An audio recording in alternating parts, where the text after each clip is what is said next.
Guerra entre Rusia y Ucrania. Para hablar de este tema recibimos a Carlos Luján, politólogo, profesor de Teoría de las Relaciones Internacionales. Bienvenido.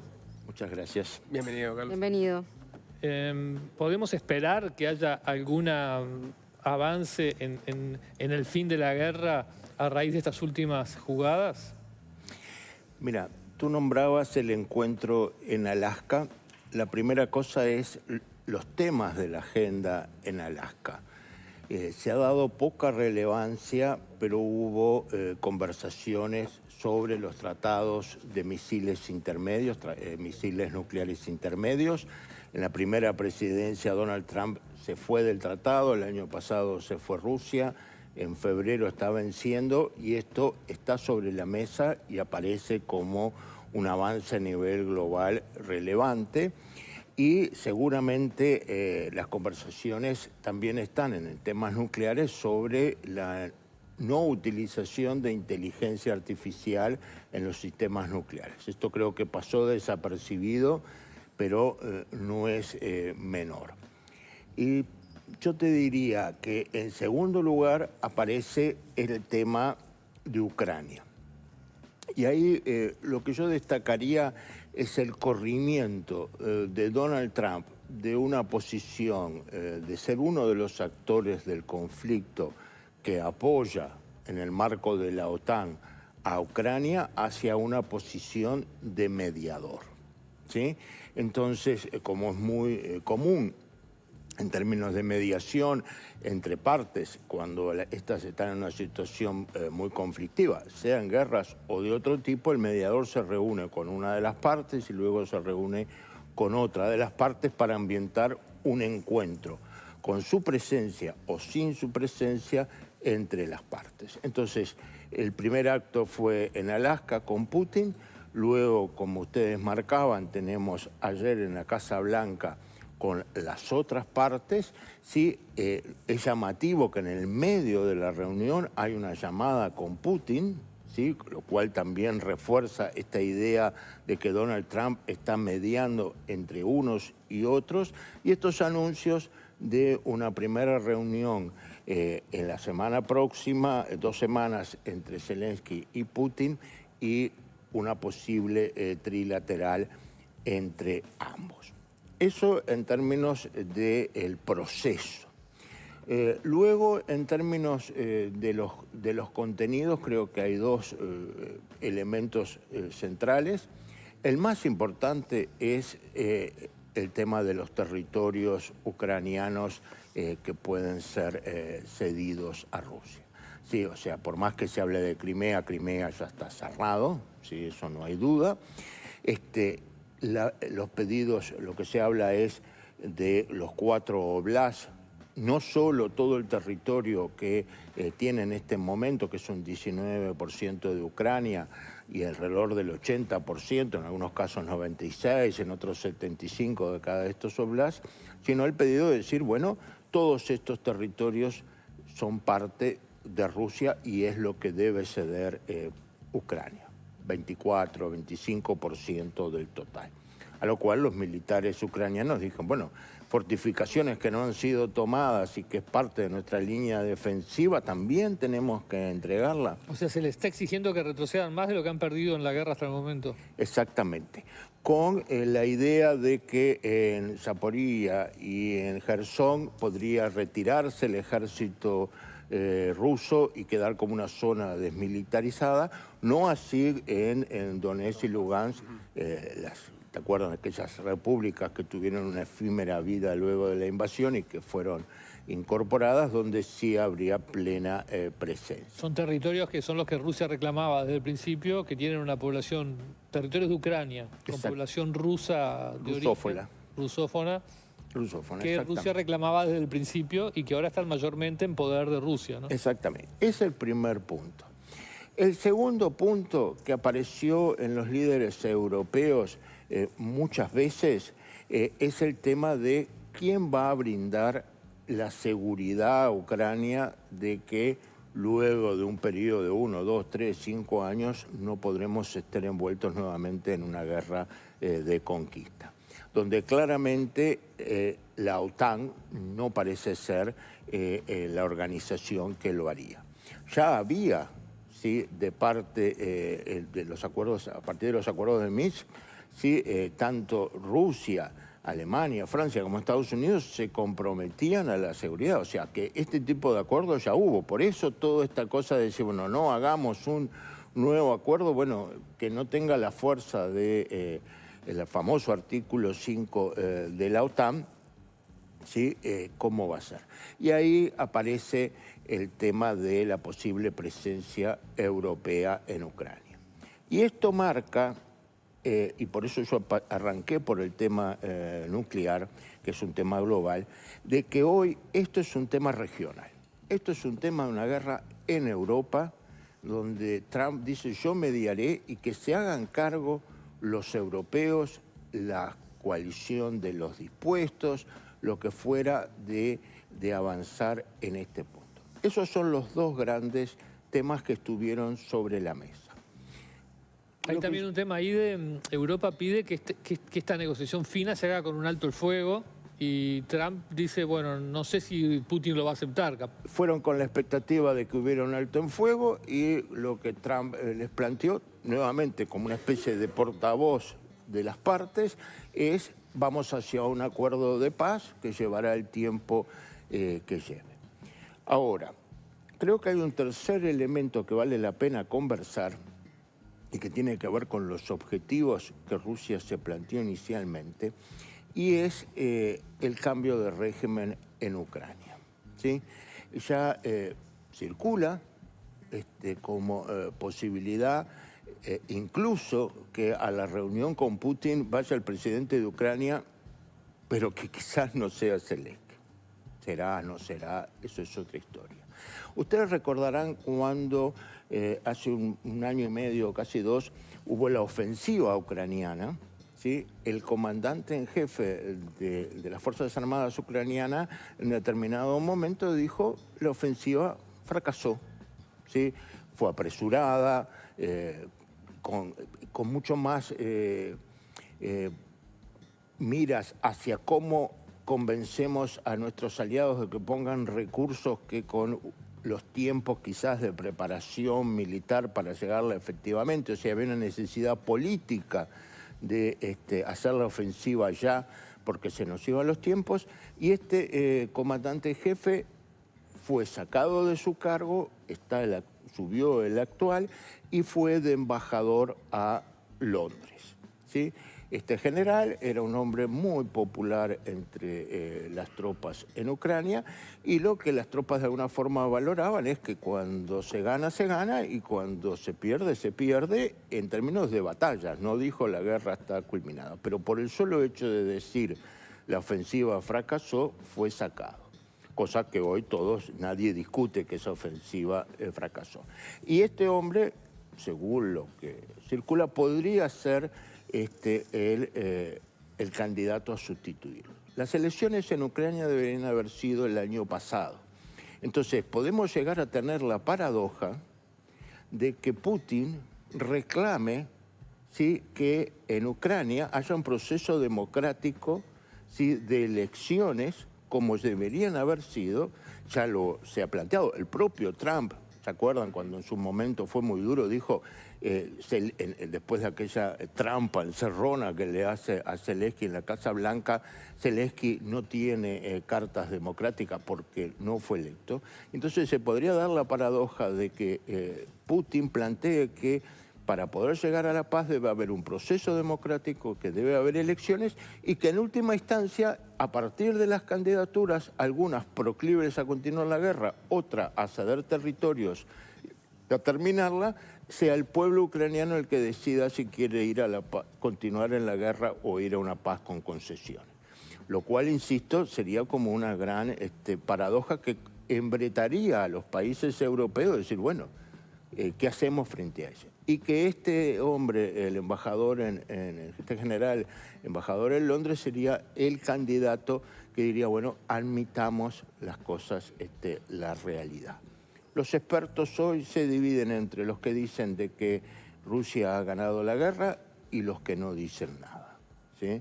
O sea que ya aquellos que dicen la victoria ucraniana es posible, no está. ¿Qué es lo que entonces se le puede pedir a Rusia en esto de que viene ganando todo y que involucra más perdedores? Porque si vos decís, bueno, la guerra ya es una guerra en definitiva regional por cómo termina involucrada Europa, eso quiere decir que si Rusia gana la guerra no se la gana a Ucrania, se la gana en cierta forma también a Europa. ¿Qué es lo que puede reclamar Europa en esto de que Ucrania pierde territorios, incluso se saca o eventualmente se podría llegar a sacar a Zelensky para tener esas garantías de que Rusia en algún momento no entienda que, bueno, quiere avanzar un poco más? Bueno, Europa lo ha planteado se rompe un tabú que está vigente desde la Segunda Guerra Mundial, que es que vía la fuerza y invasión de un territorio es posible anexar territorios e incrementar. Quien lo había roto con Kuwait fue Saddam Hussein y ya sabemos cómo terminó. Lo que no implica que no haya habido múltiples guerras y masacres y destrucción, pero la incorporación de territorios de otros países no estaba. Entonces ahí aparece todo este fantasma que recorre Europa, ¿sí?, del temor a que consolidar, legitimar esta anexión de territorios por el hecho de que tengan una cercanía con la cultura y el lenguaje ruso, podría implicar otras acciones. Personalmente me parece que hay una sobrevaloración de las capacidades rusas. Vemos los avances por kilómetros, ni siquiera decenas de kilómetros que logran. Yo no me imagino llegando a Lisboa a los tanques rusos. O sea, también podemos discutir, lo vemos en el discurso de armamentismo europeo, esta idea que la única forma de tener autonomía estratégica para Europa es el rearme, cuando uno también podría pensar que las felicitaciones de Trump a Ursula von der Leyen son las felicitaciones de alguien que se dio sin nada a cambio. O sea, uno también podría discutir hasta dónde la autonomía estratégica europea no debería empezar por aspectos comerciales antes que por aspectos económicos. Y acá quiero comentarles, hay una metáfora, a mí me gustan mucho los juegos, y hay una metáfora que se hace mucho en relaciones internacionales, se usa, a qué juegan los actores geopolíticos, y que dice, Rusia juega al ajedrez, Estados Unidos juega al póker, China, por supuesto, juega algo, Europa juega a las damas. ¿Sí? A lo que yo agregaría, Ucrania juega al backgammon y está esperando tirar los dados y que les hagan muy positivo una vez atrás de otra, a ver si la suerte le cambia. Hay un elemento en esta trama que estás contando que me genera curiosidad preguntarte, capaz que no tiene mucha relevancia, pero tú ya me dirás, y es que la decisión de Trump de asumir este rol de mediador se da justamente después de haber fracasado en la tregua, en conseguir la tregua en Medio Oriente. Más allá de las razones de por qué fracasó, que ahora las podemos ver también, mi pregunta es, ¿qué significa, en términos geopolíticos, que el foco de Washington se traslade de Medio Oriente a Ucrania? Si tiene algún impacto en este sentido. Si tú lo escuchás, Trump ayer decía, yo he solucionado ya 6 conflictos, estamos en lo vamos a solucionar, pensé que lo solucionábamos en 24 horas, quizás nos tarde más, y luego iremos a Medio Oriente. Porque detrás de esto también creo que está el afianzar su idea de mediador. Pero ¿mediador entre quién en Medio Oriente? Entre Israel y las monarquías del Golfo. ¿Sí? O sea, lograr el involucramiento, por ejemplo, de Qatar, ¿sí?, en la reconstrucción de una Gaza sin o casi sin palestinos, el acercamiento de Arabia Saudita y de Emiratos Árabes Unidos a Israel, como estábamos antes del 7 de octubre cercanos a eso. No estoy diciendo que esto vaya a funcionar, pero me parece que hay una construcción de un personaje, de una narrativa de parte de Trump, y lo que vos traías Es muy importante decir, bueno, yo medio soluciono esto, después medio soluciono lo otro. ¿Cuáles son los 6 conflictos que dice que solucionó? Yo no lo... Yo te digo, transmito lo que escuché. Yo también lo escuché y me quedé pensando y no logré llegar. Me hice la misma pregunta que tú y reconozco que quizás debería haberlos buscado para la audición. O sea, me pareció que era... Vuelvo a Estados Unidos, juega el póker. Hubo un choque entre la India y Pakistán que creo que intervino ahí. Sí, ese es el que se me vino a la mente.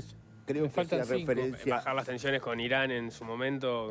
Poner fin a la guerra de los días. Me faltan 4. Supongo que debe tener algunas cosas en África de conflictos internos, quizás en Sudán.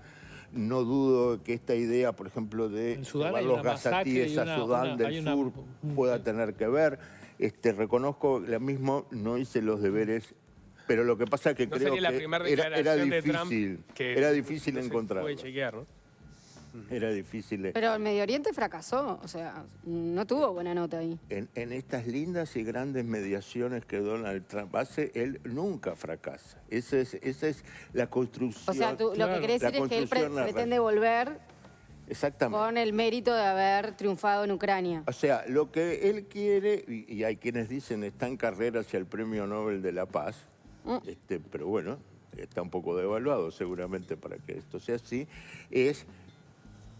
Voy a lograr todo lo que planteé, simplemente me va a llevar más tiempo. Y lo dice explícitamente, vamos a mediar en esto y luego vamos a ir a Medio Oriente. Para, en el medio y en forma muy callada, toda la tensión con China, ¿sí? O sea, donde, entre otras cosas, postergó nuevamente 90 días los aranceles con China, que es el único que se le para de igual a igual, nuevamente en este juego de Go envolvente que tiene China.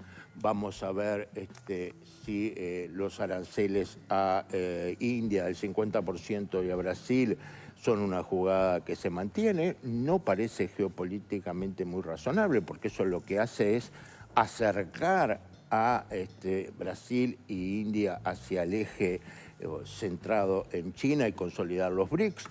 Cuando todo parecía que el conflicto indo-pakistaní alejaba a India de China por el apoyo chino a Pakistán, donde jugara que Brasil se sintiera parte del occidente era parte de esto, pero claro, cuando vos ves cómo trata a la Unión Europea, no los europeos, porque ahí me parece también que el otro día en la mesa de negociación no era todo igual. Sí, yo creo que destacaría diferencias. Una cosa era, por un lado, los integrantes de la Unión Europea y por otro, el primer ministro británico.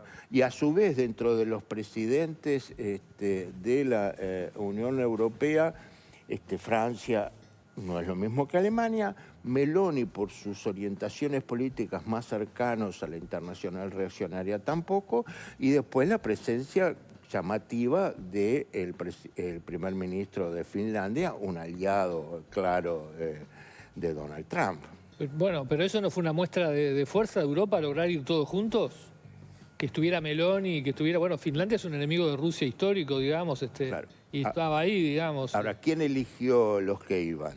¿Fueron los europeos o fue Trump que invitó? Ustedes seguramente ya lo han comentado, pero la estética y cómo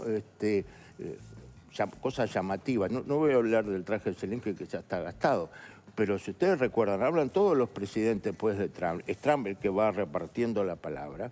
Y luego Zelensky cuando habla, le dice, si quiere párate, eso date vuelta. Y habla así, ¿sí? Dado vuelta. Y yo dije, qué raro con toda la capacidad televisiva que no tengan una cámara que lo enfoque del otro lado.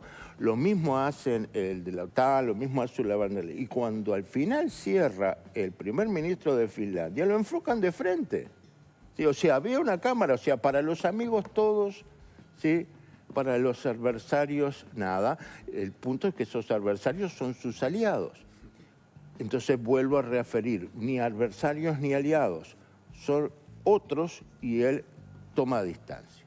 ¿sí? Entonces, hasta en cómo maneja... ¿O toma distancia o sigue jugando a favor de Putin? Bueno, hay dos posibilidades, que la distancia sea poca y queda en el medio, o que la distancia sea mucha y sea aliado. Yo dije toma distancia. ¿Hasta cuánta distancia toma lleva a que vos tengas razón o que por lo menos en los papeles... Yo diría que quizás esté más en intermedio, porque sabés que yo creo que en esto también después hay negocios. O sea, toda la idea de que el apoyo europeo a Ucrania, si el acuerdo no se logra y la guerra continúa, es a partir de que los europeos pongan la plata y los americanos le vendan las armas. O sea, Putin nunca va a lograr que Trump diga no se le puede vender armas a Ucrania, ¿sí? O sea, bancate la pelusa, Putin, como dicen coloquialmente. Las armas estadounidenses van a seguir. Por supuesto, no le va a dar armas que le permitan destruir Moscú, eso está claro. Pero en esto también hay muchísima plata de por medio y que hace, él mismo lo planteó, pasar del 2 al 5% en el presupuesto militar europeo, donde la industria europea en el corto y mediano plazo no es capaz de cubrir esas demandas. Es todo ganancia para Estados Unidos. Y que los estados europeos van a tener que dar cuenta ante su población las reducciones en los estados de bienestar. E incluso no sabemos si no habrá cambios políticos en Alemania y en Francia, con alternativa por Alemania y con, no sé ahora si es Frente Nacional, no me acuerdo, de Marine Le Pen, y tengas fuerza en los dos principales países mucho más cercanas a Putin, ¿sí? O sea, hasta dónde la configuración. Más allá de que la televisión española puede tener cierto grado de nacionalismo, dice, bueno, ¿por qué no estuvo Sánchez? O sea, volviendo a tu pregunta, esto muestra la fortaleza europea. Si hubiera sido así, quizás hubiera estado bueno llevar al niño disco lo que quizás hubiera dicho algunas cosas incómodas.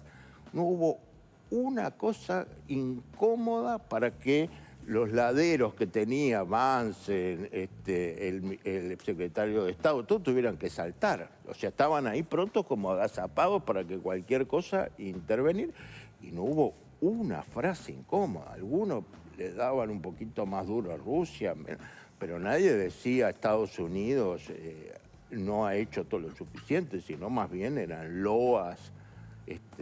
O sea, fue una gran mise en scène que tiene que ver también con la utilización de la política internacional de parte de Trump para cubrir sus problemas internos, porque si algo hay que el público no tolera es el tema de la pedofilia, ¿sí? Eso es el torpedo debajo de la línea de flotación y eso es lo que tiene que evitar. No estoy diciendo que sea inocente o culpable sobre esto, pero eso es parte de... El tema de... que lo incomoda en este momento. ¿Eh? Que es el tema que lo incomoda. Claro, entonces hace todo esto hacia el exterior. Ya tenemos tema para la próxima. Carlos Luján, muchas gracias por habernos acompañado. Muchas gracias. No, muchas gracias a ustedes. En tiempos de lucha presupuestal de la Universidad de la República, aquí estamos por que otros más jóvenes y mejor formados los acompañen en el tiempo. Muchas gracias. Carlos. Gracias, Carlos. Ahora cuando